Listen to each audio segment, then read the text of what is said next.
ఎంతటి దృఢచిత్తాన్ని కలిగి ఉంటాడు, ఒత్తిడి జయించి సంకల్ప సాధకులుగా ఎలా నిలబడతారన్న దానికి కూడా మన గౌరవ ప్రధాని శ్రీ మోదీజీ గారు నిలబెడుతున్నారు. ప్రపంచ యోగా దినోత్సవం యావత్ భారతవానికి భారతీయులకి దక్కిన గౌరవం. సరిగ్గా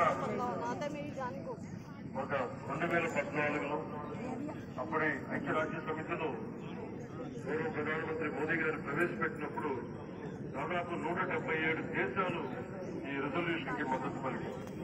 ఇంతమంది మద్దతుని కూడగట్టగలిగి ఈ రోజు మనకి 2015 నుంచి యోగా దినోత్సవం ప్రారంభమైంది.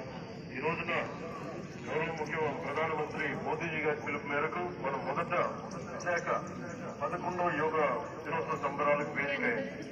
శ్రీ మోదీజీ గారి సమక్షంలో గౌరవ ముఖ్యమంత్రి వర్యులు శ్రీ చంద్రబాబు నాయుడు గారి కృషితో ప్రపంచ రికార్డుకు వేదికగా నిలిచింది.